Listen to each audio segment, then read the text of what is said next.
நாம அனைவரும் கொல்லம்பற்றையில இந்த சாக்கடையை பார்த்திருப்போம். ஆனா இது சாக்கடை அல்ல, இது ஒரு ஆறுன்னு உங்களை எத்தனை பேருக்கு தெரியும்? உங்களுக்கு மட்டும் இல்ல, உடுமலையில இருக்க முக்கால்வாசி பேருக்கு இது தெரியாது. ஏன்னா ஆறா இருந்தா தானே தெரியும், சாக்கடையா இருந்தா எப்படி தெரியும்? திருமூர்த்தி அணை கட்டப்பட்டுள்ள பாலாற்றில் இருந்து பிரிந்து வரக்கூடிய உப்பாறு தான் இது. இது அமராவதி ஆற்றின் ஒரு கிளை ஆறு ஆகும். தாராபுரத்தில் உள்ள உப்பாறு அணை இதன் குறுக்கே தான் கட்டப்பட்டுள்ளது. உப்பாறு அணை 18.9 அடி கொள்ளளவு கொண்டது.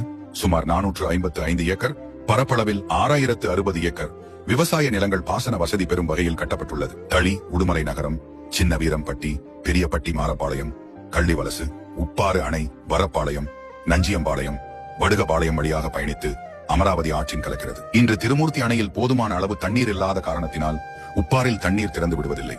உடுமலை பெரியகுளம் நிறைந்தாலோ அல்லது PAP கால்வாயில் இருந்து உபரி நீர் சென்றாலோ மட்டுமே உப்பாறு அணைக்கு தண்ணீர் செல்லும் நிலை உள்ளது.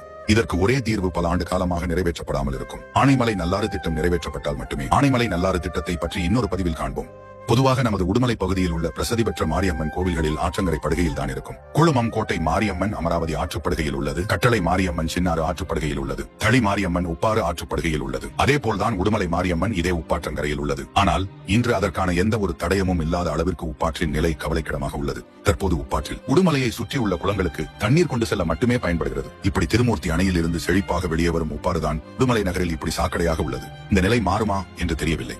ஆனால் இந்த விஷயம் உங்களுக்கு தெரியப்படுத்தியதில் நிம்மதி. இனி எப்பொழுது இந்த சாக்கடையை பார்த்தாலும் இது சாக்கடை அல்ல, இது உப்பாறு என்று உங்கள் நினைவுக்கு வரும். நமது ஊரில் மால் வந்துவிட்டது, MNC நிறுவனங்கள் வந்துவிட்டது. அதனுடன் சேர்த்து அழிந்த ஆறுகளும் மீண்டு வர வேண்டும் என்பதே எனது வேண்டுகோள்.